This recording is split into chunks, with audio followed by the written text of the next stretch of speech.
What's up, everyone? It's me, Adam Prime, and I'm back with the Blazing Toku Moviethon. And this week, we are talking about the original 1991 Teenage Mutant... 1990 Teenage Mutant Ninja Turtles movie. And if you don't think it counts as a Toku movie, look at these costumes and tell me otherwise. You can fight me. They teamed up with the Power Rangers twice now, so it's a close enough of a Toku movie with me. And I have a guest who is somebody who has not been on this channel yet, but a very dear friend and my brother-in-law. He is Ratface Dude Man on Twitter. Ratface Dude Guy. Oh shoot. Yeah, I was about to say. It's all good. Yeah, hey man. Rat man, dude, guy, man. Coming. That's not even in this movie. But yeah, no. So I about to say anything you want to say in the opening bit as a new guest. The second guest ever in the history of this Moviethon. Absolutely off topic, but I just thought of the greatest thing and I'm going to have to do it. Oh, what are you doing? The Everyday I'm Shuffling video with the hamsters. But with what? Splitter's face.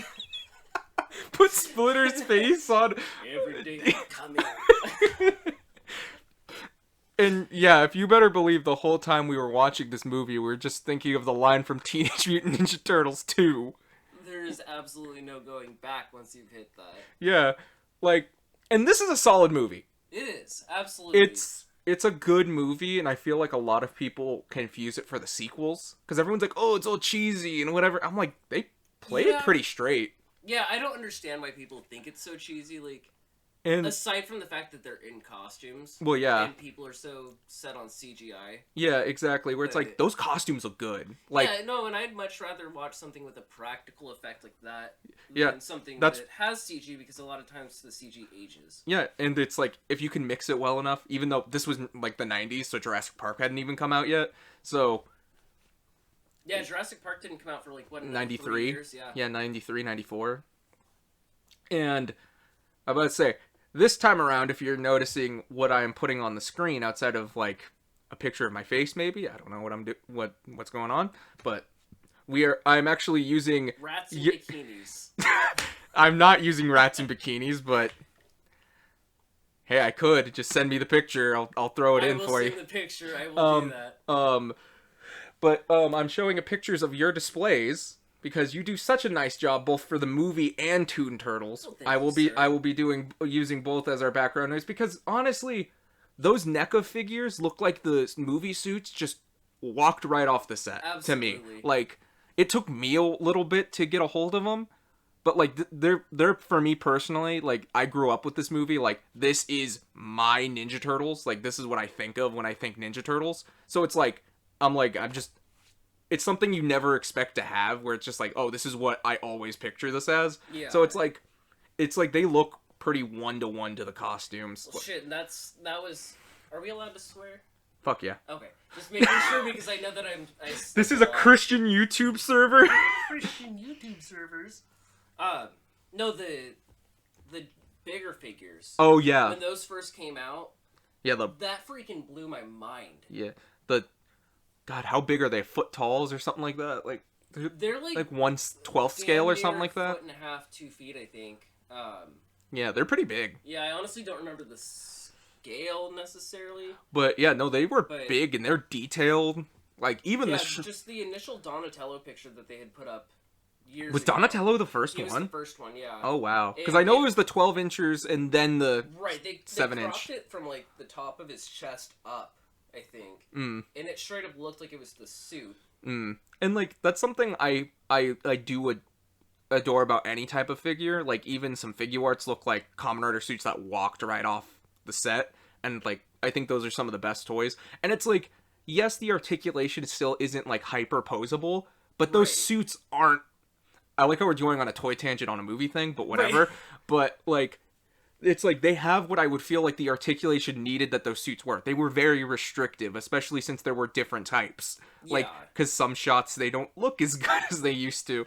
Right. Or the mouths aren't moving, but that's probably because they're the stunt suits and everything. So the figures are 1/4 scale. Okay. Still big boys, though. But yeah, I mean, just... They look great small, too. Yeah, it's like they work perfectly in both scales. And like the large scale ones, specifically the Leonardo, I think looks really close to the suit. Yeah. But the Raphael with the trench coat, that guy should be a centerpiece on top of my cabinets, but I fear for my life that he'll fall over. And murder somebody? Leonardo or himself. Leonardo took out my TV. He's taken first blood. Yeah, like straight up, I had him for a day. Jeez. And that's a terrible. I hadn't even bought Donatello. So I have Raphael. I got Mikey and Leo first, because I got them at Toys R Us right before they closed. Rip And Toys then R Us. Raph I got at a toy shop. Rode the bus out there, and then came home with the fucking shipper box. Yeah. The guy's like, oh, I got a shipper box in the back if you want to use that to carry it home. So I'm carrying this big-ass cardboard box. In another big cardboard box. On a bus. Oh. Yeah, it was so awkward. You should be glad you weren't mugged. Yeah. Especially down in Portland. Oof. Like, it was iffy, but yeah, I got home, put him up on my TV stand, and the next day, Leonardo came toppling down, and the TV... Yeah, oh yeah, I remember. You said it just gashed your gash. It was either a scratch or the paint straight off of the sword. Because he toppled forward, and the sword went straight down the freaking TV. Yeah, but... And he broke his leg off immediately, so they got boxed back up. It's Schrodinger's turtle. If they're not broken in the box, they're fine in the box. Exactly. Until you open can't tell the difference. But yeah, it's also impressive that this is probably one of the earliest comic book movies. Obviously, it's not 1-to-1 the comics, but it's as close as you could get for like what, a rated PG movie, PG-13. Like, I would almost argue that it could have been rated PG-13 at that point. Maybe. It had to exist. Had the cartoon not came out, yeah, they probably pushed it a little bit, but then the movie wouldn't exist, period. Well, yeah, because it's like, this was definitely to sell more toys. Right. Like, anyone who's like, ooh, whatever, it's like, Turtles in itself is the funniest thing, because I want to know the person who just saw these dark, gritty comics, seeing Shredder get disemboweled or something, and he's just like, the kids are gonna love this.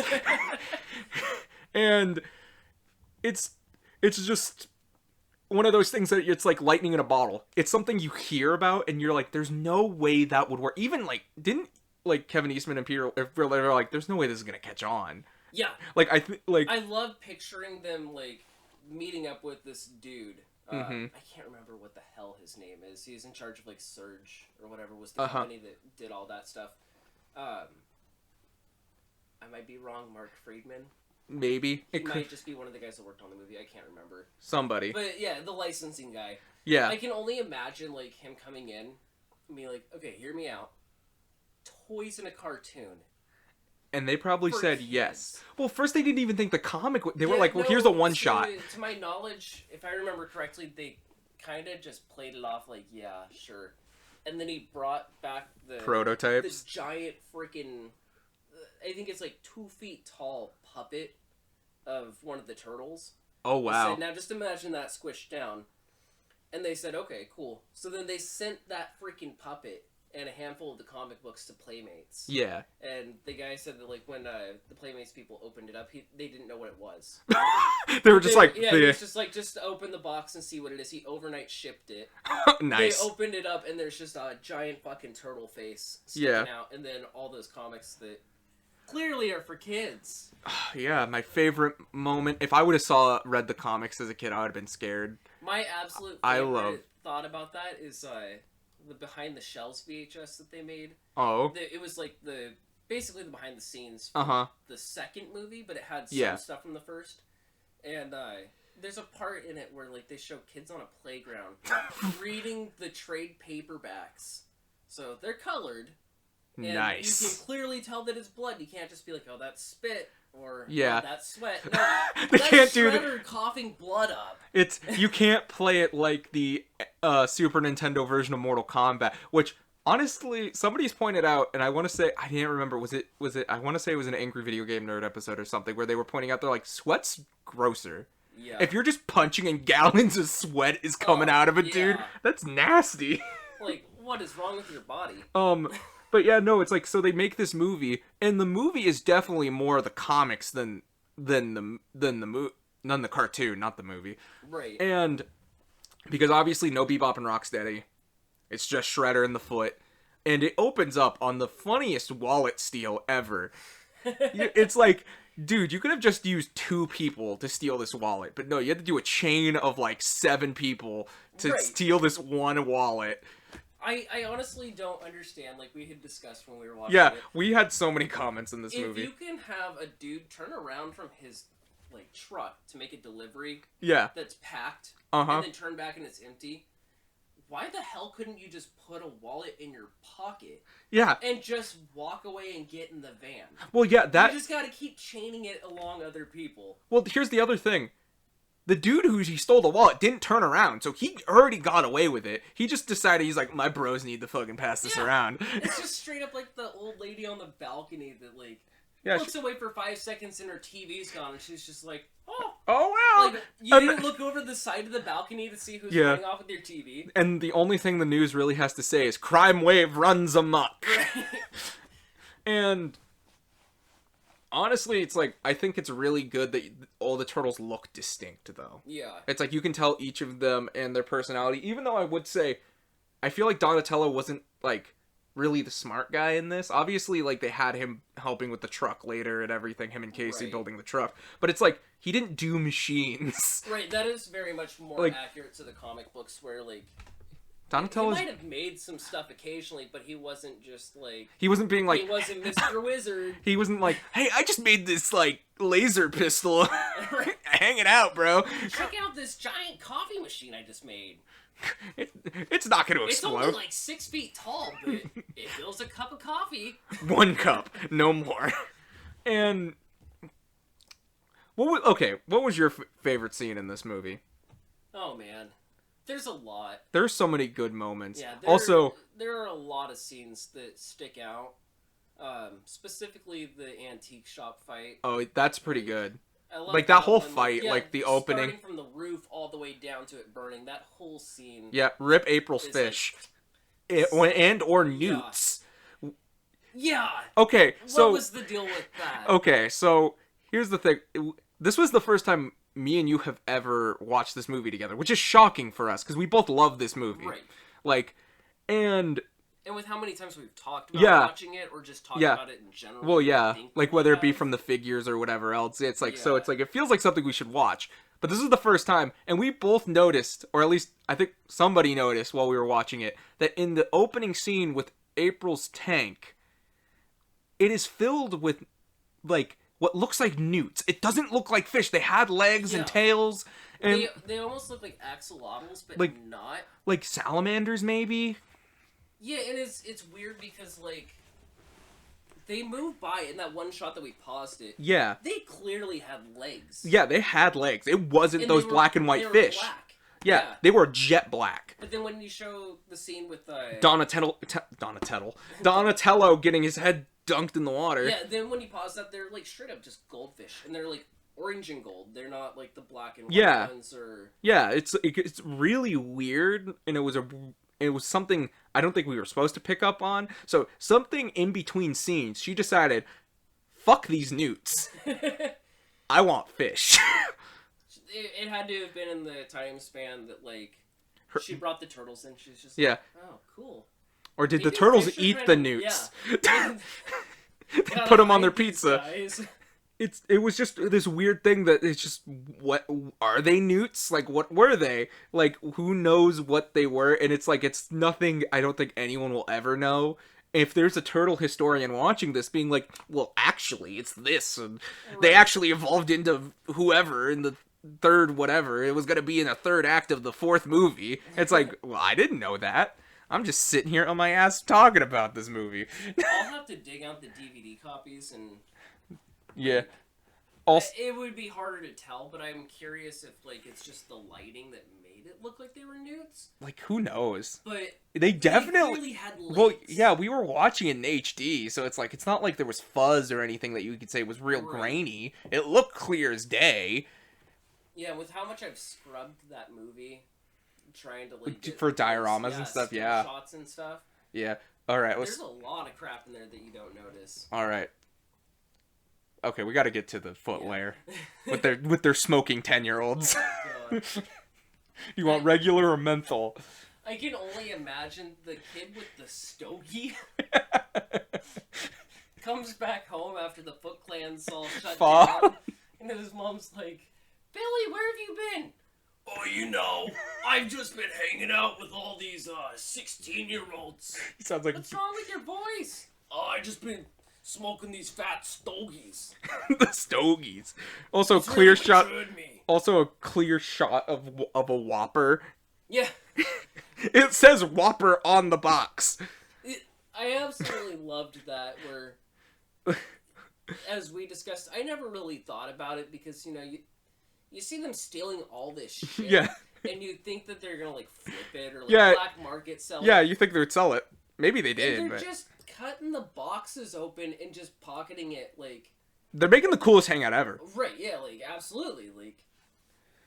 But like Danny just very carefully ripping open the box with a box cutter, taking out the headphones and eating a French fry at the same time. Like, yeah, this is totally normal. Yeah, this is cool. Like, actually, now that you think about it, even the ending scene into the box like a kid would do. Well, yeah, even like the ending scene when you think about it, yeah, they didn't flip it. Like, they even had like fancy golf clubs that is Tatsu's end, I guess. Like, I'm curious if. How do you think Tatsu felt when he woke up? Probably dazed and confused as fuck. Could you imagine if the cops aren't there yet? Do you think he just said fuck it and left?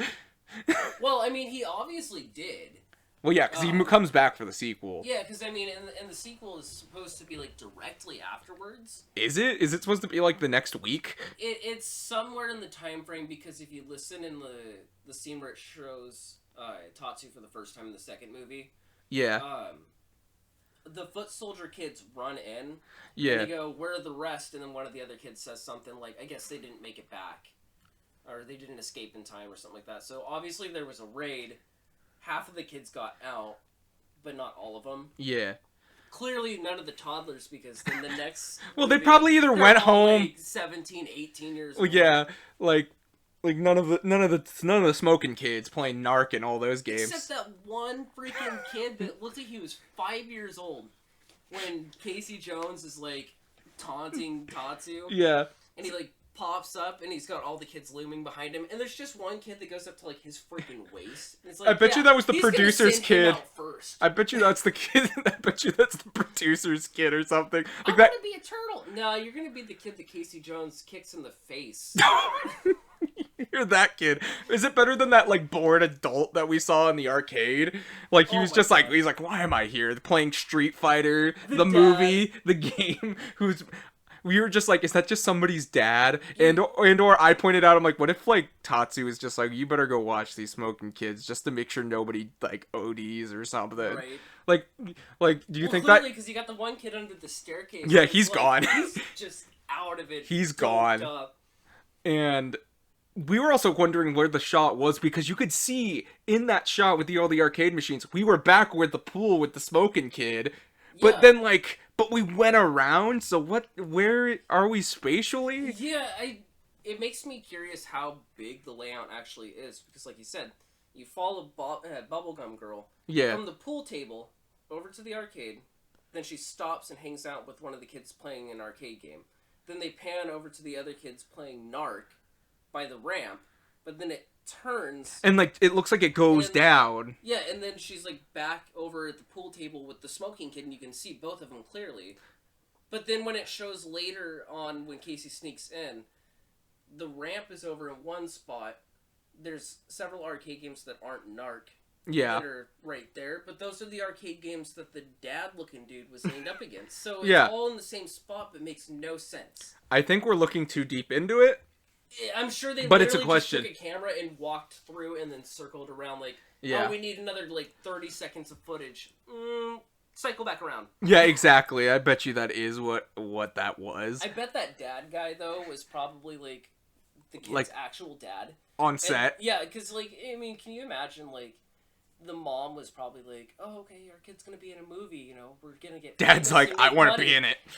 And the mom's like, oh shit, they're smoking, you better be watching him the entire time. Made the dad not like they would give him... Yeah, because they gave the kids real cigarettes, obviously. Yeah, clearly, like, that kid was actually smoking. Like, definitely. So I guarantee a mom was like, no, you need to be standing there watching what the hell they're doing. To be fair, there were a bunch of other things apparently behind the scenes that weren't very, let's say, OSHA friendly. Yeah. But, to say the least. But yeah, no. Alright, well, I'm about to say, since we're talking about them, Shredder's entrance is so Darth Vader, it hurts. Like, not saying it's bad, like, it's amazing, just seeing him walk in. And, again, like when we were watching the movie, I was like, man... Could you imagine being the Foot Clan ninjas discussing what your jobs are? It's like, hey, what do you do for the Foot? Oh, I roll out the carpet for the boss. what I want to know, and the guy that I would love to be in that scene, you got the kids on the balcony and shit. Yeah. You got the foot soldiers down that are, like, guarding Shredder. And then you just have, like, on each side, there's these 4 cement pillars. Yeah. That clearly there has to be a ladder for them to climb up. Yeah. But can you imagine they're like, oh shit, the boss is coming. Gotta climb up that ladder and stand there menacingly on top of a stone pillar. Yeah, and you and the... hope that you don't fall over. You and the other group of 12-year-olds. Right. Dude, we were just... Okay. Full disclosure, we were ragging on the kids the whole time we were watching these scenes. We paused to pick on some of them. There was one kid we couldn't tell. But these kids are grown adults now, and if you're just like, hey, I wasn't even born when this movie came out, so I was pre-fetal stage, so I have every right to make fun of these kids if I want. I still absolutely love Misfits mullet kid. With his pop belly. The guy was like 30. He didn't look... He wasn't a kid at all. He Standing there with the fucking slot machine. The shittiest wig. Oh my lord. Which, like I said, like... We saw him several times. The scene is dark. Yeah. The lighting is utter crap, and it's still semi-distorted for being a Blu-ray. Yeah. It's not bad, but it's a grainy movie, and they can't clean it up. Well, yeah, especially, there's one scene in on? particular, like the baby scene. Yeah. Like when they're as babies, like that was super grainy. Yeah, you know that was shot on VHS. That was like one of those like VHS cameras where it transfers it straight to the tape. Definitely. Yeah. Definitely. But like, what the hell was going on with that? It was like a bald dude with his headband pushed all the way up to the top of his scalp with a blonde fucking wig. That's like a mullet wig. Yeah. There's like a mullet wig. Where they were like, okay, but we gotta trim the bangs so you can see the headband. They just take a pair of... But you couldn't see the headband! Blocked it, yeah. They couldn't... Like, you can see where it's outlined around it. Yeah, but then we were also thinking of the logic of the kid where it's like he's actually balding or something, and he's just like, I want to look cool in front of my friends, Mom. I need to borrow your wig. I need to look cool. Comes in, he's like, sup, Veronica? How you doing? Yeah, exactly. Like, nobody wants to hang out with that kid. Yeah, no, everyone's like, there's the arcade kids, there's the pool kids. The skateboarders. Yeah, and then you got the kids breakdancing on top of, like... Oh, yeah. The speakers. Yeah, no. And the awesome dude with the bass that, like, you can straight up, like, they made sure that they recorded him playing the... Yeah, exactly. But yeah, the poor mullet Misfits guy is just standing over there alone. Like, I think I have a girlfriend that blows bubble gum? Yeah, I actually think, didn't we notice the kid? He was on the balcony with Danny, wasn't he? Yeah. So yeah, we saw him again in the Shredder entrance scene. He gets like 3 or 4 shots. Yeah, he's also in the part where right before Tatsu and Casey fight. Oh. He's standing in... Or no, I'm sorry. It's the part where Tatsu beats the shit out of Oh, yeah, who lives. Yeah. You can't see my quotation marks, but lives. The difference between that is he still has whatever the wig is. He's still wearing the, like, tie-dye Misfits shirt. Yeah. But he's wearing these, like, super, super fucking short, like, Spanx gym shorts. Like, he just what is the fashion in the 90s, bro? Out, and then Tatsu comes in and he's like, shit, where's Veronica at? She's not gonna see my sweet delts. That's just the kid's goal. We need to make. He's been working on those thighs. We need to make our fan movie of that kid. Yes, absolutely. Everyone will be disappointed. We're just in this Ninja Turtles fan movie, but then well, it needs to be from his perspective. Yeah. So the entire 1990 movie, but from this kid's perspective. So like only the shots where like he would be. Yeah. So it's just. So the rest of the movie is just like him working out and getting picked on or something. Yeah, like Sam Rockwell walking through menthol or regular menthol. Well, yeah, the fact that that's Sam Rockwell. Like, the fucking view from him looking up from the slot machine. He's like, oh, there's some new kids. Maybe I can get with them. Sweet, maybe they'll hang out with me. And then they walk right past him. Damn. Damn. It's a 15-minute long movie. Nope, they're going to the smoking 10-year-old. Yeah, exactly. I just like the thought that like the Foot was like, all right, which one of you 10-year-old smoking kids want to learn some karate? Can you imagine, like, especially the stogie kid? Yeah, he's learning his karate like 3 as he's years coughing. Later, and he's just, oh, sorry, folks. I just can't fight like I used to. I was working. I got these stogies. Yeah, like exactly. I think I'm gonna go back to pool. Yeah, exactly. Like you have to think all of them start off that way because like you even hear in the movie he like fucking Shredder was just like grabbing any kid off the street. Just butter him up. Just butter him up. Give him some smokes. Give him some arcade games or like Burger King or whatever. We'll just do it. But then all of a sudden, then we made one of the greatest jokes after Shredder had came in to wonder where his cape went. Yeah. But like, so yeah, Shredder comes in, which again, I still find it amazing where it's like, he even has somebody, he doesn't even take his cape off himself. He's like, Tatsu, you gotta move my things from my knife pauldrons. Fuck you. Don't tear them. Yeah, exactly. But then like, so yeah, he gives his menacing speech and everything, and then gives, which I guess, isn't that the kid who like, they beat the crap out of later, is like the kid we see, like just to show like the Foot really don't care. But then we were like, what if like Shredder was also just an avid arcade fan, and you just see him walk up and he's like, I'm playing some Street Fighter, the movie, the game, I'm gonna kick your ass. I like to picture it that like he doesn't know what teenagers actually like. Hello, fellow kids. He just sees shit going on in the streets and he's like, oh, okay. We get got it. arcades, we got skateboards. What do kids like to do? Smoke. Good. He just grabs all this shit and he's like, this is the coolest pad ever. Exactly. But then like we also were like, what if he just played DDR, but he only does it to like the theme, like both the Foot theme and it's or my body. It's my body. yeah, and or that song.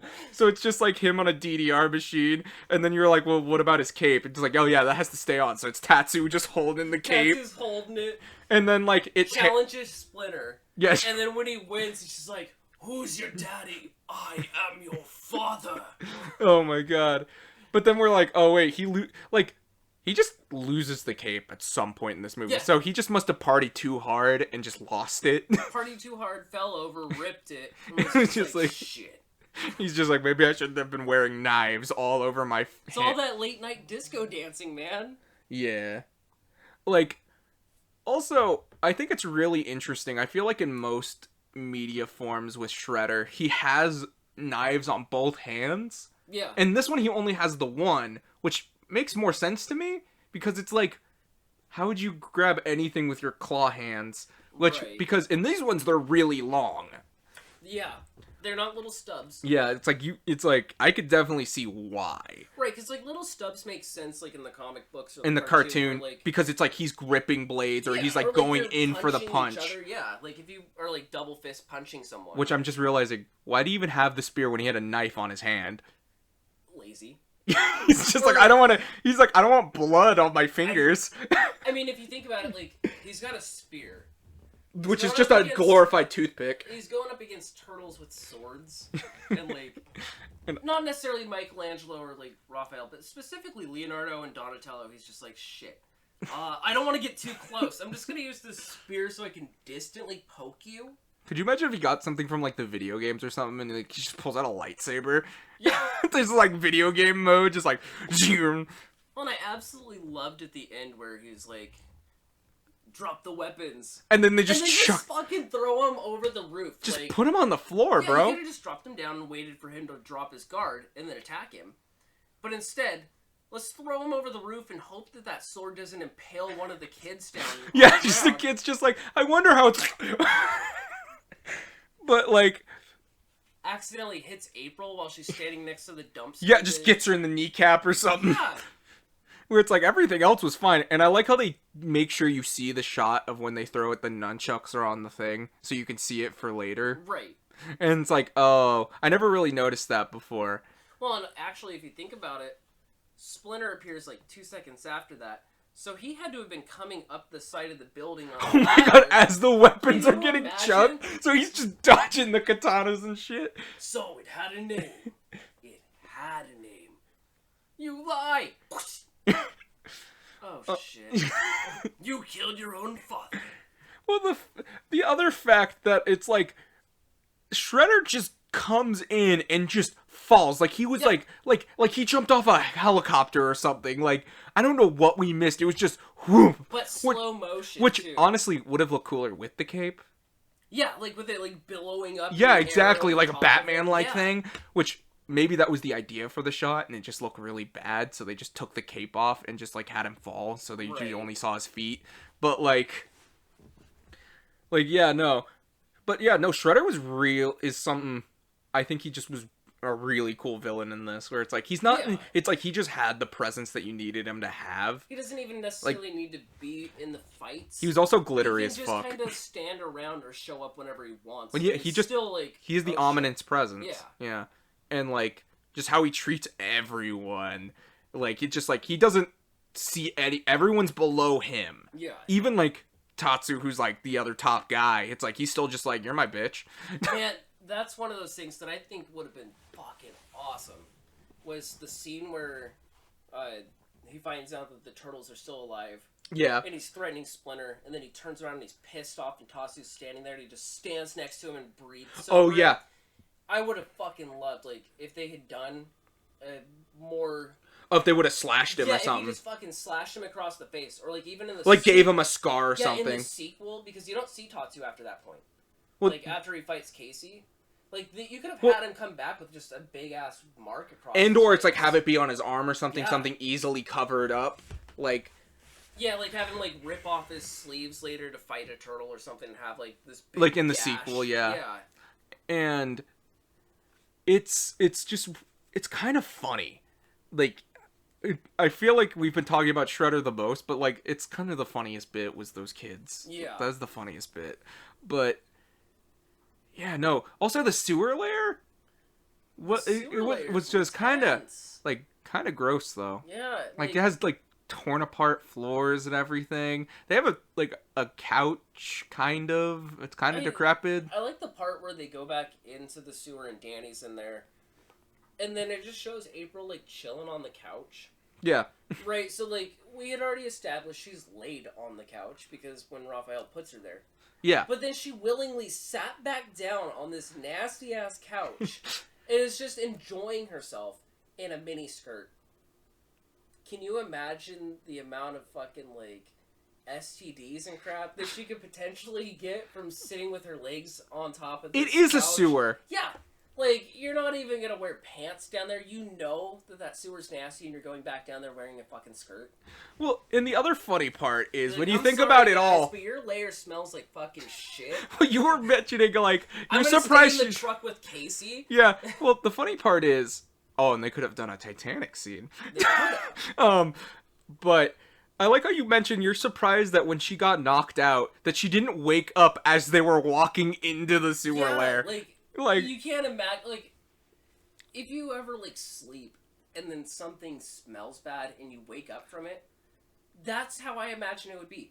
She's, been passed out for, several minutes, obviously. What happened to Splinter had incense or something? Maybe that's what called it. Why wouldn't they have it, it would be logical for her to be, being carried through the sewer and then all of a sudden, hearing a subway over top of her, or getting that whiff of nasty water, being that sewer water. What the hell is going on? Yeah, no, dude, that's so true though. And there are so many great scenes with the turtles themselves though. When they were getting their pizza, I just like seeing any kind of superhero, whether it be the Turtles or anything, be weirdly casual. And Yeah. the Turtles are one of those things where it's like, they're not costumes. They're never turned off. So just seeing them do regular things like, get a pizza. You just see them just shove the dollar bill up above the grate, and the pizza guy doesn't say, fuck that, I'm not handing you whatever. It's just, okay. Which, by the way, that pizza's ruined. Right. Like, that pizza slid to the side of the box and crumpled into a taco. Well, and then you see the guy with the cane later that walks by when he hears Raphael screaming. Yeah, he didn't care. And he just walks. He, like, looks down at the grate and then does, like, a, oh, fuck no, and just walks. Fuck Why that didn't shit. the pizza guy do that when he sees a hand stick money up through the Not screen? even. You didn't even see the hand. It was just the bill. Like, he didn't even, like, casually look in the grate to see who's there. Yeah, he didn't even look down. He was just like, okay, fucker. Stephen King's It came out the same year. We didn't learn anything from this. You No. don't accept sewer money, man.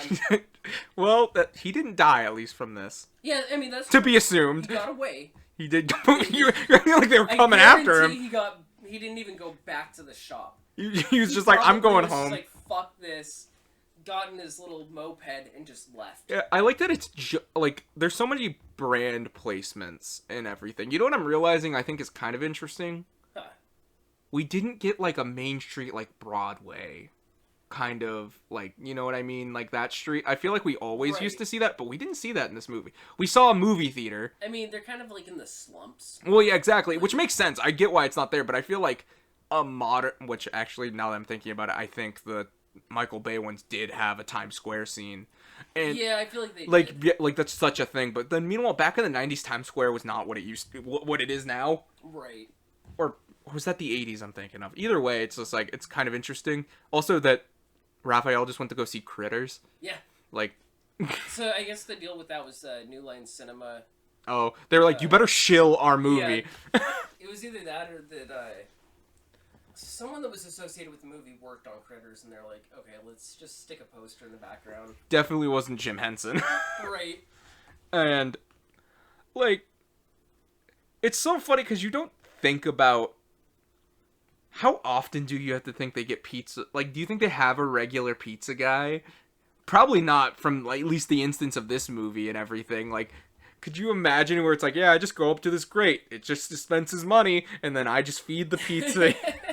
like there's no regular place. I mean, the Michael Bay one, they kind of have a regular pizza guy because they have Kevin Eastman, and they know him by name too. Oh wait, was he Kevin Eastman? Yeah, so like Michelangelo like swings off of the building, grabs the pizza. I don't think he even gives him cash, and it's just like, thanks, Kevin. Which, by the way, can we talk about how weird it is to think that, like, synonymously with this advertisement and everything, there was a Pizza Hut advertisement, but they have Domino's Pizza? Yeah, so that was like one of the whole things was like, the movie features Domino's heavily. There's Noids in the background. Yeah. There's Domino ads like hanging from. There's like a coupon thing in their little phone booth. Yeah. In their sewer, and then they get Domino's pizza all the time. But then the movie comes out and they did a cross promotion for that baseball coming out of the ad shells with fucking Pizza Hut instead. Dude, you know what pisses me off though? I don't think Domino's wanted to be involved with it at that point. To be fair though, you know what pisses me off more than anything in any of these movies? I want the pizza that we see in the opening of 2. Yeah. You never see anything like that in real life. It's funny because I was thinking about that when we were watching this one. Yeah. Was the pizza that they cut up at the table and it lands on Splinter's head looks fucking rank. Yeah, it doesn't even look... It just looks gross and like... It was definitely prop pizza. Greasy. Yeah, it's like a prop pizza. Yeah. Like, it looks nasty moist. And then you see the pizza in 2 and you're like... that looks like the most delicious pizza in the universe. And it's like, you can't have it. Yeah. And somebody's like, just go to New York. It's like, you know how easy that is? Not. I also don't want to get shivved. Just like, I don't want to be like, it's finally... Like, I don't want that to be my last meal as much as I want it. And I don't even want New York pizza like that now. I want a time machine to go back to the day they were filming that on that set and get that pizza. Yeah, exactly. Because it looks just that good. It just looks... It looks like pizza will never... Like, I'm never going to say, like, pizza's never going to make me happy. Eat pizza all the time. But, It's just something about that where it's like, I want to find a pizza that looks like that, and it's just never gonna happen. Right. But it's so funny though. Again, like that Pizza Hut advertisement, like it's just like that was just on the VHS. The baseball one. It's like, well, you sucked at baseball, but we're still getting pizza. I love all of those old VHS commercials for the turtle tapes. Like, yeah, you have the baseball thing for the movie, and then you have the anti-drug PSAs on the cartoons. Oh, where it's like the kid that's getting bullied because he's like, that reminds me of the assholes trying to give him pot, and like they cut in with the cartoon. They're like, "What should Joey do? Order a pizza? No." And then it just shows us like, I'm not a chicken. You're a turkey. And then Donatello cuts back and he's like, Joey's right. Drug dealers are dorks. Don't even talk to them. Oh my god. Dude, that reminds me of the He just shows up with a bag of pot and he's like, what are you, chicken? Come on. You want it? Pot? Marijuana? Marijuana? Which, that's something I think is the funniest part about everything. Is like the PSAs in the 80s and 90s were the funniest things ever. Yeah. Like you were talking about those, but like the one I think about when I think about those shitty PSAs is the Transformers one about running away from home, because it's fully animated. It's not like the one you're talking about, but it's like, I like that, like they had to get a full grown man voice actor to be like, I'm running away from home. My parents are mean. Like, that's his only reasoning. It's like, okay, wait, what are your parents doing? Are they just being like, you wanted, like, some ice cream and they told you fucking knock that shit off? Or are they like, they're beating you and you need to get the fuck out? You need to be more clear, kid. Like, you can't just be like, my parents are mean. Like, what do you mean? You look like you're like 8. How exactly are they mean? Like, yeah. Are they not letting you play video games? Or are you trying to go hang out with Shredder's kids? Go smoke some stogies. Smoke the stogies with that kid and the bullet kid. But yeah, no, it's always really interesting to see how the turtles' personalities play off each other, though. Yeah. But it's always weird to think they're technically teenagers, but they hang out with like adults like Casey and April. So and that's one of those things I didn't really I've seen that movie a million times. And almost the weird transition between, like, Michelangelo just being a horn dog on April to the end when she, like, drops whatever down on the foot soldier and he's like, good job, sis. Like, all of a sudden, like, now it's more like a sibling thing. But yeah. Or maybe he just gave up because he's like, shoot, he's shit, this Casey. Guy with the hairy chest and sweatpants. Yeah, with the sweatpants. How aggressively Casey just grabs April's shoulders and shoves her down on that chair to massage her. Yeah, which, by the way, the opening scene between Casey and Raph. I need someone to edit in Mortal Kombat and just be like, get over here. Massage time. Dominated! But yeah, no, that's the opening scene between Casey and Raph. Yeah. Is fun every time. I just like the whole opening thing with these like kids trying to mug Raph, and he's just like, I got this gardening tool. You want to fuck with me? And then they're just like, oh no. And then they start getting the shit kicked out of them by Casey. And then like they both just start fighting for some. Well, I guess it's because like Casey was taking it too far, and Raph's like, hey, cut that shit out. And then they both fought, and I guess they both technically won. In a way, because like Raph thinks he wins for one minute, and then like he gets thrown in a trash can and makes a weird noise. Like, how would you describe that noise? It was just like, it's like, that's not a human noise, but I guess it's a turtle noise, maybe. My absolute favorite, this not necessarily off topic, little bit. Okay, just go, bro. The imported subtitles for that scene, where what? Okay, so you know how like he like swings the bat. Yeah. It's like a Jose Canseco bat. Did you pay for this? The subtitles are Josecan Seiko. Like Jose Canseco. Someone obviously didn't know who that was. Okay, Canseco bat. Like, I don't even know what it is exactly. He was a baseball player. Oh, did he just sell tiny bats? But his name was Jose, not Josecan. Josecan. Jose Canseco bat? Okay. Tell me you didn't pay money for this. Shit. Like, it's so funny because you have to think he was just going at a giant mutant. Like, he didn't even care. He just kind of saw it and he was like, "Oh, this thing's picking a fight with me. I better fight it back with baseball bats." And then he answered one question we were asking in the movie, and we didn't. I guess neither of us really thought about it. We're just like, because it was Raph on the roof after they argued and everything, and we're like, could you imagine if you just saw that on the roof? Of like, you were just like sitting across and you look over. Like, could you imagine if you were in your apartment and you turned over on the roof of the other apartment building and there's just this giant monster man? The fact that he double takes and has to grab the binoculars. Yeah, he's like, I better be clear. Still makes a what the fuck. It's like, dude, you've seen that before. It's like, this is not your first time. But like, we really need someone to do like a bad lip reading where it shows that and it's just like, oh shit, the acid's hitting hard. The acid's hitting hard. But yeah, no. So how did you feel about Casey in this movie? Because I know he's one of your favorite characters. I honestly feel like that is the best Casey. Like, have we ever... well, okay, wait. No offense to... God, I know... Stephen Amell. Yeah. I love Stephen Amell. I loved him in Arrow. Man, yeah. But he could have done a much better job. Why'd they give him short hair? And they made him a cop? There was so many things wrong with that. I never saw that movie. I just heard that, and I was just like, why did they do that?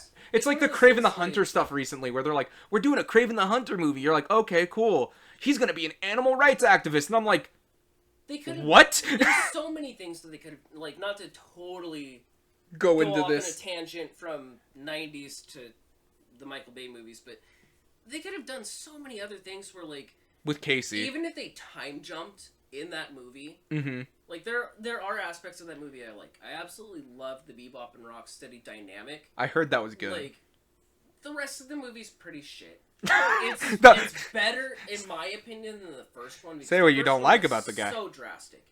Oh, God. But... You could tell they changed the script in the first one 5 times. Honestly, they brought back... I don't even remember the two guys, the wrestler and... Oh, what's his... that played them. Yeah. They brought them back to do, like, a different Turtles movie with Bebop and Rocksteady, or even just a Bebop and Rocksteady spinoff. Like, if they did the IDW, like, Bebop and Rocksteady Destroy the Universe or stuff they could have done something, yeah. Even if it's just their voices, the way that they go off of each other is so perfect. But on the Casey Jones subject, they could have time jumped. Had him be a cop, sure, whatever. Like, do his thing. He gets fired or he quits because... He sees the justice system is failing. They're not doing shit. So then he, like... Or have him get fired for, like, failing taking Shredder to jail. Or, right? yeah. So he fails at taking Shredder to jail, quits or gets fired because he realizes that he did a shit job. Yeah. Have him have a mental breakdown. And then leave in that for time months. span, have his hair grow out. Yeah, because okay, yeah. I've seen pictures of Stephen Amell with long hair. Dude! He could have totally... He could have done it! Casey. Dude, like, he had long hair in several flashbacks in Arrow. And, like, I'm just like, I think Stephen Amell could have been amazing Casey Jones. Yeah. Meanwhile, I still think Movie 1 Casey's still top tier. Oh, yeah. Like, top tier. Like, again, like I said, this was my childhood movie, so, like, all the characters as they were are how I always like to see the Turtles. And there's something that just... how he treated the character, how, like, kind of loose and kind of, like, he wasn't quite an asshole. He's playful. Yeah, he's just, like, he's like that playful thug guy, where it's, like, he's like that playful vigilante where it's, like, if you're not doing anything too bad, he'll rough you up a little bit and just say, get your shit together, but it's, like, he's not gonna murder you. Now, in the comics, he'd probably murder you. Well, that's another thing I was gonna say is, like, when you're talking about, like, the way that he acts and stuff, Stephen Amell's Casey needs a punch to the face. He's just a douchebag. Yeah. He, like, just shows up and he's a fucking dick. Yeah. 90s Casey is... kind of a dick. He's that perfect borderline between, like, how I imagine he would be in the comic book, where he's rough when you meet him, but then he slowly builds up, and, like, it's almost like he has, like, self-esteem issues, so he's an ass. Yeah. But then the more he bonds with him, he realizes he can put his guard down and be a little nicer. Yeah. Because then, like, by the comic books, like, he adopts a kid. Oh, he does? Yeah, I didn't know that. He straight up adopts a kid because, like, the mom is, like, dying or some shit. Can't remember quite the... What happened? Like, him and April split up or something. He's either with the other lady or he just finds her. He just walks down the street. Hey, lady. Yeah, she has a baby, and then she dies at some point.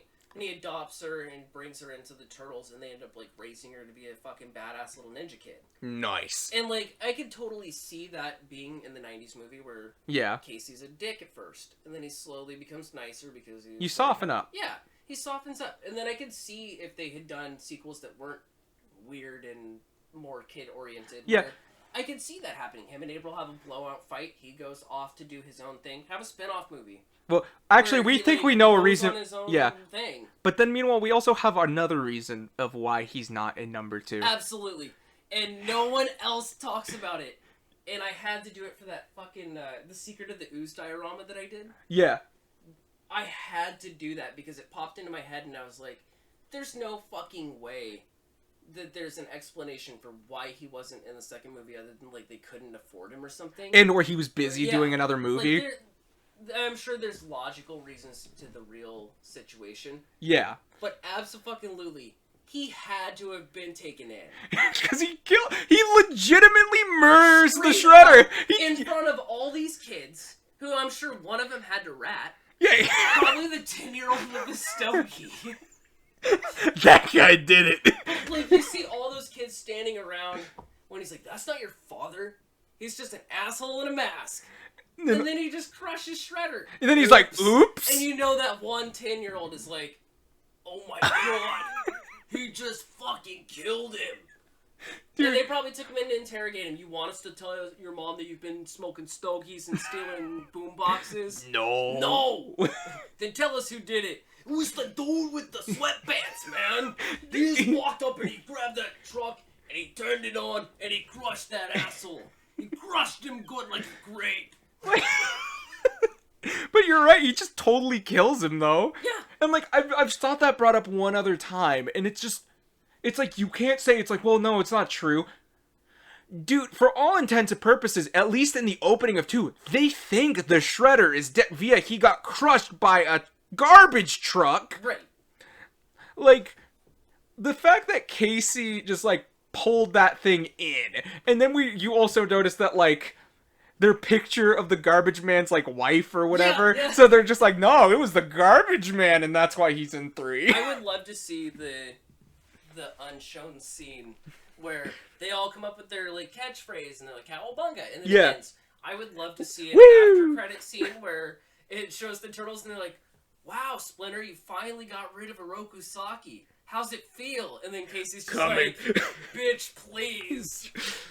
Yeah. What do you feel like doing now? Coming. To a decision. To a conclusion. Which, by the way, anyone who doesn't believe that Kevin Clash didn't say that line in 2 like that on purpose. That was like, so there's ridiculous. too much of a pause of coming to a conclusion. Either Kevin Clash did it intentionally, or the editor was just like, you know, be really funny. Let's just draw that pause out for, like, an extra 5 seconds. Exactly. But, like, it's one of those funny facts that you see, and you really don't think about in this movie. Like you said earlier, like, there was, like, blood in the sewer layer from, like, Splinter when they took him in. Unless Splinter was fighting off some dudes, and he, you know, and he got some blood. But then... I'll let you finish that before I go into, like, a separate thing. Like, you know what I mean? So when you see him kidnapped, and, like, in the HD, you can see it clear as day. Clear as day, like, see a puddle of blood. Right. Well, and I would love to know the logic behind how that happens. Like, I'm sure the foot soldiers crept in and they just jumped him. On his couch. That little fucker is the most agile grandpa in the world. And, like, I like picturing 90s Splinter being this old, decrepit guy that can't do anything. But he can move fast. Jokes. You can even chalk up the the ooze situation and Secret of the Ooze, where he like holds up the broken canister, and it's a completely different one than they showed in the first movie. Yeah, you could chalk that up to old age, and he's just I don't remember the story. Not even knowing how to like identify what it looks like when he's putting the story together in his head. Well, yeah, there's many reasons to take that away. But every freaking time they're in trouble, he just pops out of nowhere like a fucking and he's like a ninja, agile as shit, and like yeah. So how the hell did Splinter get taken down by a bunch of fucking loser teenagers? Maybe Tatsu was there. I mean, that is a good point. He could have been. Like, but, like, you can't imagine that he didn't put up a fight. Well, yeah, exactly. Well, I feel like that's how they always play Shredder, though, in everything. Where it's like, oh, he has his walking stick. And then all of a sudden, like, you just see him stop, like, straighten up, and then just start whooping it. Yeah. Like, I would love to, like, not that I'm saying the scenes that we got while they were away, because the scene with April with the turtles and the whole thing was hilarious. Right. And that's where I think we saw... No, we didn't see the fish tank in that scene. But... Yeah, at that point they're just... But, like, how much I would like to see that scene of just, like, Splinter fighting dudes off. Like, and I'm sure it was played off to raise the suspense when you get back from the happy scene of them laughing and playing. And then it's immediately like, oh, fuck. Right. But can you imagine if they had done that where they cut it in between? Also, almost the way that they were doing it in other scenes. Yeah. But have them laughing and playing, and then cut to Splinter getting fighting dudes knocked over, and then cut back to them playing, and like just do that back and forth, where like all of a sudden you just like see him go down, and then the turtles walk into the lair, and there's the puddle of blood, and everything's destroyed. Which actually, I think I know the reason probably why they didn't do it, because we actually were talking about this. I imagine the puppet couldn't do it. Yeah. Like, the puppet was probably too fragile. Like, we were looking, I'm like, how many times did that puppet probably break? Because it's, like, it's very gangly. Like, he's not like the turtles, like, built and everything. It's, like, he is very thin. It would be cool if they did, even just, like, an animated movie. Yeah. Have a really good animation team do it. Where it could just be, like, a rough, like, wrap-up of the entire movie, and then have a sequel. Yeah. That completely cuts out 1 or 2 and 3, but then you could also do spin-off shit. Yeah, where it's like, what was Splinter like raising the kids? Like, almost like they what did you miss? The 2012 series. Kinda, yeah. Yeah, but you could totally do that where it's like flashback sequences where he's like, having PTSD or something, and have him flashback into like a fight scene with the foot in the sewer, and then like being chained up on the wall. Yeah. Stuff like that where it's just like little bits and pieces. Like a reimagining of the movie. And honestly, that's something I want to draw it like the movie. Yeah. And like I said earlier, and like this is something I like seeing the example of, and I've seen it several times, where it's like I said earlier, this movie is definitely the comics. Yeah. Like, Secret of the Ooze, no matter how anyone feels about it, that is more cartoon than anything else. Like, even look at the Shredder. Like, Shredder goes from wearing red, like how he does in the comics, to the purple of the cartoon. So on and so forth. And honestly, could you imagine, because it's like even the comics got kind of wackier after the first issue. Yeah. Like, because obviously you had the Utroms and the Triceratons and all of that. Like, so it's like, I think the second one still could hold with it. Just cut the third one. Right. Get the third one out of here. No, I still absolutely love Secret of the Ooze for what it is. Yeah. Growing up as a kid, it's funny because I almost didn't like the first movie as much as I liked the second one as a kid. I watched both a lot. Because I didn't understand any of the stuff that was going on. Yeah. I didn't understand why all of a sudden, like, everything was more serious. Like, where was the playfulness? Where was the jokes? Why weren't they... Where was Bebop and Rocksteady? Yeah. And so, like, to me, it was just, like, such a difference. So then watching the second one as a kid and having it be, like, super goofy and shit. Like, I was more... Well, you were going off the cartoon. You were that kid. Like, yeah, exactly. Like, for me as a kid, I had this movie. That's what I had. So it's like, meanwhile, it's like, I probably did like 2 a little bit more as a kid because, like, it was that more fun movie. It was more like, yeah! It's like the cartoons that you can watch. Because it's like, I want to say I watched this movie before the 2003 cartoon even started, I want to say. Yeah. Like, I can't tell you quite what because I do know the 2003 Turtle toys were the Turtle toys I had. Right. Like, outside of, obviously, like, getting some from, like, Goodwills or whatever, because Turtle toys would be everywhere at that point. Like, especially used. Yeah. But, like, yeah, no, this movie just holds up extremely well. Yeah. And I feel like nobody really looks at it like as such. And it's like, even though some people still all unanimously agree, this is the best Turtles movie. Yeah, absolutely. And like you said with the comic book thing, it is probably the most accurate thing you can get. I mean, they straight up took the first graphic novels. Yeah. The colored editions. Yeah. And the dude literally just cut pages out. Yeah, I heard that. Like, they have to tone it down. Here, this one does that. Yeah, and I mean, it as far as accuracy, like aside from the pizza thing, and like maybe the fact that the Turtles were more mature in the comics, it's straight up pretty close to 1-to-1 for those first 11 issues. Like straight up, except for like, it should be Leonardo that gets thrown through the roof. Oh, was that actually him in the? Okay, I didn't know that. So that one is actually in the Leonardo one shot. So that takes place between, I want to say, 10 and 11 in the comics, or 9 and 10, because 9 I think is where it's kind of like the weird shit with like Cerberus and or Cerebus and Renee. Yeah. So that one's not main story, but then you had the one shot Leonardo. You just had to be there. Yeah. It's like snowing, and like I think he's coming back with like Christmas presents or some shit, and then fights the Foots. And then they have to go to the farmhouse.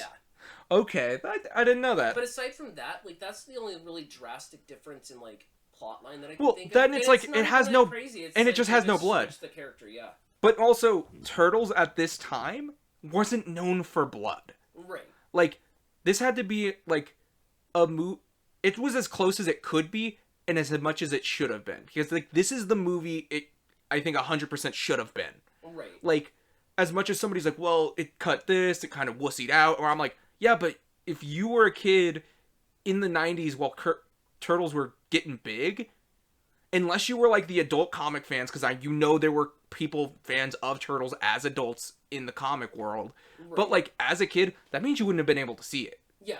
Like, and it's like, and then it would have flopped, and then we wouldn't gotten any of the other sequels. Like, right, you wouldn't have had like any of good or bad as they are, probably not the Out of the Shell story either. I would almost assume at that point that the cartoon would have flopped, Toyline would have flopped because kids would have outgrown it and found something else.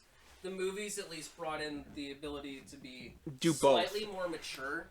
So then those kids, as they got older, kept buying the comic books. Exactly. And I think I think that's just overall, I think the very, like, the nostalgic for this movie, but also the, like, again, I just think it's generally just a good movie, where it's like, I can't tell what of it is nostalgia, because it's like, I can't take that away. Right. Like, you can't take away that we grew up watching this movie and watched it, what? I would say probably collectively, maybe 1,000 times, maybe more. Yeah. Like, we can't take that away from ourselves, and if you're just like, well, this movie sucks, that's you. But, like, I think it's probably the best, like, Turtle introduction story. Right. Like, you don't have to watch a bunch of cartoons. You don't have to be like, well, you need to watch this episode, this episode, this episode. Yeah, it's just, you can show it. You can see it. Movie. Exactly. I would have loved, and it's impossible now because of how old the actors are.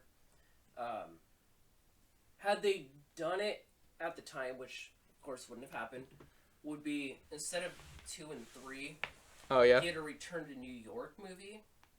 So, like, have Shredder be dead in that first movie, like we assumed. Like he kid. Like he got Casey killed him. Yeah. Dump truck crush him, and then have it just, like, jump a couple of years in the next sequel, and then have it be where, like, all of a sudden, like, Shredder's, like, back. And you could have, like, the crabs. You could have the clone Shredders. The crabs. And, like, the Turtles are obviously more mature at that point. You could actually have Leonardo, like, slice him in half, like they do in the comic book. But it wouldn't affect him because he's a clone. Exactly. Like, it could have been so cool. Although, I would say, with everything that's going on now, as much as I would love an animated movie, if they did a live-action Last Ronin, bring back Judith Hogan and Elias Cotes as Casey and April. Oh, and I think Robbie Risk could do it. Oh, man, dude, that would be so dope. Robbie Wrist, like, all of them. I know Robbie Wrist would do it. Like, I don't know. He would do it in a heartbeat. He does all sorts of shit, and, like, I mean, anytime you talk to him about Turtles, from what I've seen in interviews and stuff, bring back Vanilla Ice. He is so yeah, like, you could have, like, Vanilla Ice, like, performing in, like, the background or something, or even on a TV. or just be like, well, he's like a roasted. Like fucking decking someone in the face. Ninja! As he stabs him. Yeah, exactly. That'd be so cool. And yeah, so I'm about to say, I feel like we've talked about this movie pretty long. But I'm about to say some few questions before we get out of here. Do you have a favorite turtle in this movie? Like, who is your favorite turtle? And if you can answer your favorite scene with the turtle. With that turtle. Yeah. You know, is it as many times as Raph says damn? Yeah. Damn. every different version of the turtles, I have a very distinct favorite. Yeah. And it's generally based on the way that they're portrayed, or like their attitude, or like, you know. Yeah. That one memorable thing. Yeah, it's like well, it's like in the 80s cartoon, you could be like, well, they had this memorable episode. Right. This one. Yeah, like, and it's funny because, like, growing up, like, the cartoon at least, Raphael was my favorite because of the color and the weapons, and I just thought he was cool. That's how it worked as a kid. As an adult, Michelangelo was my favorite because he's the most distinct in that series. Well, he's the most of a character, because he's a caricature. Like, he's goofy, and it fits the rest of the show. Raphael, in that one, as much as I love Rob Paulson, they don't really do a lot with him. He's just kind of a grumpy dick. Yeah, occasionally there's a spin-off episode where it's just Raphael doing something, and they should have done that weird one where he goes back in time. Yeah, most of the time he's just sitting there being a dick to everyone. Could you imagine if they would have done that? He comes back, you should have been there. You just had to be there. Yeah, comic books, absolutely Raphael. Movie-wise, I will say it's probably Raphael. Donatello's up there for me, though. Donatello's, it's funny because, yeah, like I said, that movie, there are things about each turtle that I absolutely love in that movie. Yeah. I think with Raphael, it's just the way that, like, he's an asshole.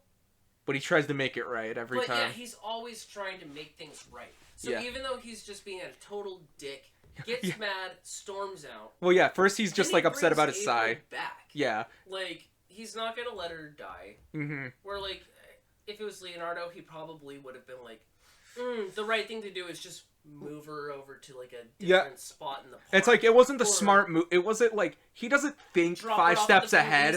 Yeah, he doesn't think Raphael's not thinking 5 steps ahead of him. He's just like, she needs to get out of here. The foot are still there. We gotta get out of here. Right. Like, Leonardo would have been like, okay, take care of all the foot, and then I will go to a park bench, drop her off, then go home. Yeah, or put her on a police station step or something, like, and then just never acknowledge it again. I just like how mad he was that he lost one side, where it's like, you gotta wonder, how did they get those weapons in the first place? Yeah. Like, did Splinter buy them? Like, like you said, you're like, do you think the trench coat and the hat were his while they were growing up? And it's funny if you think about it that way, because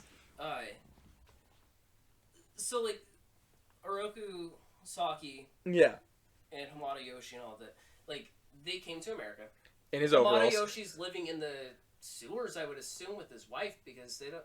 Well, no, they were in an apartment. They show him in an apartment. So, did he leave all his ninja gear in Japan? Because if he ran away from Japan to get away from the ninjas, you would think that he wouldn't bring his weapons and stuff. Because... Or maybe he would. Maybe he did. Yeah, that's what I was going to say, is maybe he actually did bring all his shit in case... Well, yeah, to be fair, also, you could get probably ninja weapons way past airport security, way easier back then. Well, yeah, and that's the other question. 90s TSA, man. Yeah. Like, put it in your suitcase. Oh, it's a toy. It's something for my kid.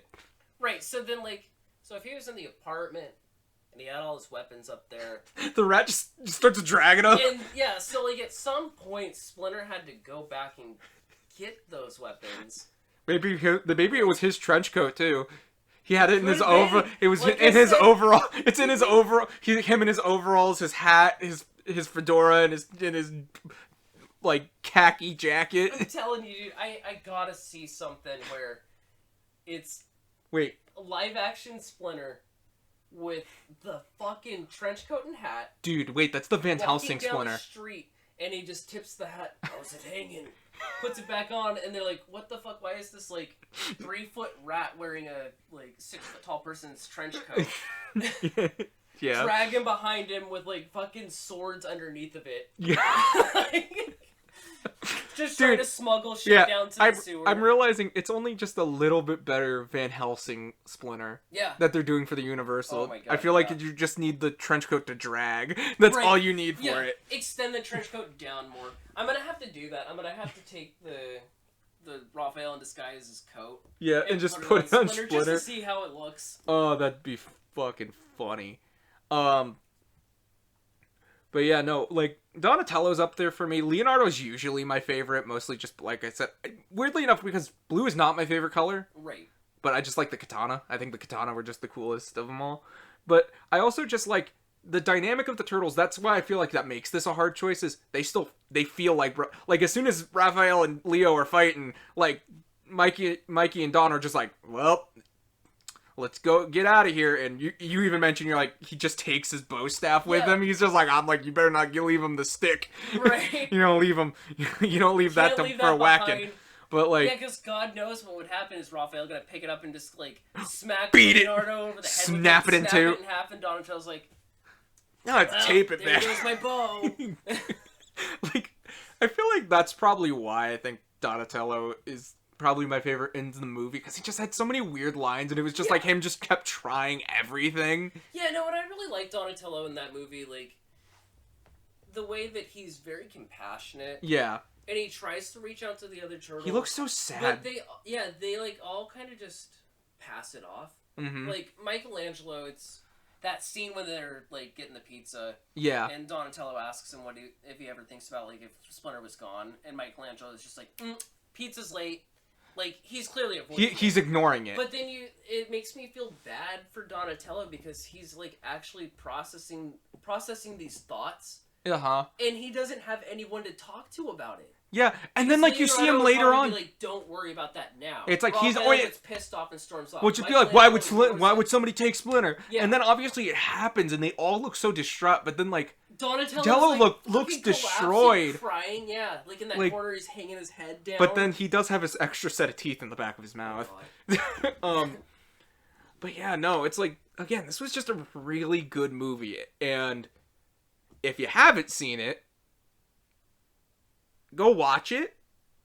It absolutely holds up. It's still one of my favorites. I can still watch this from time to time now. It's one of those things where, yeah, like, if you've never watched any of the Turtle movies...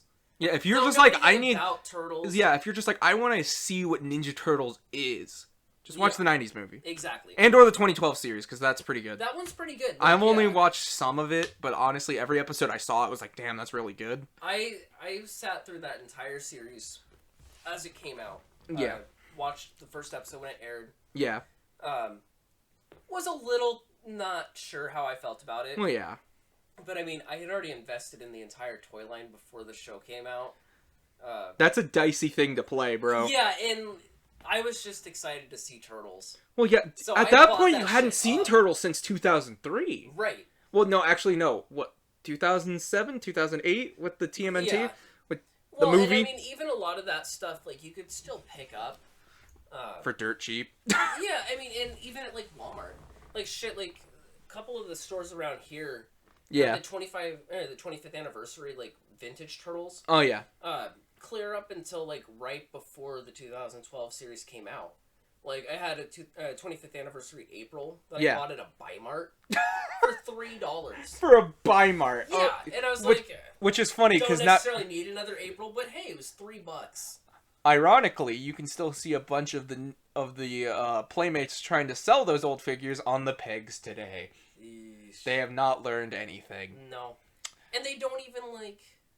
Oh, man, that's another story. Like we need to do that for another podcast. Yeah, but like, why can't they like make molds the characters that don't already have out 100 times? Well, yeah, it's like, why start? Well, it's like, I get why, where it's like, okay, so it's been 10 more years, whatever. But then, why don't you also then do new ones with it? See, and that's where I'm going with this, is the excuses that they use that the molds got destroyed. The molds don't exist. We lost the molds. If bootleggers on Etsy and Instagram can take Amazon an action figure and cast it and make their own and sell them for dirt cheap, like Scratch. I've seen a million people make scratches that are like, just cast in pink or green or whatever.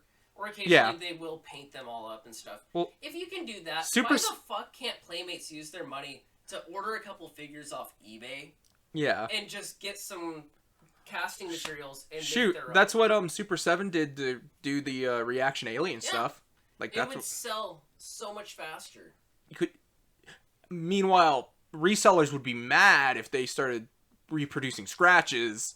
Well, yeah, so maybe don't reproduce the really expensive characters, but like... And or do it, but like, do it subtly. Like, but even like the new sets that are coming out, like that 4-pack villain thing we were talking about, how they're doing all those boxes. Yeah. Mutagen Man doesn't have the little pieces inside of him. Boo. How hard is it to just get an old one for $2 off eBay, pop him open, and then just recast those tiny little pieces? Shoot, Super 7 did 5 minutes. Well, Super 7 did that too for their Ultimates one. But I guess that's a podcast for another day. We need to. I need to get you back on, and we need to talk toys, man. Like, absolutely. Like this was a fun time, and I'm glad that we did this. We've been talking about doing this for a while. But... derailed. This is an hour, 16-minute long. Oh shit. But it was a fun time. We had a lot to say about this movie. Good laughs. So.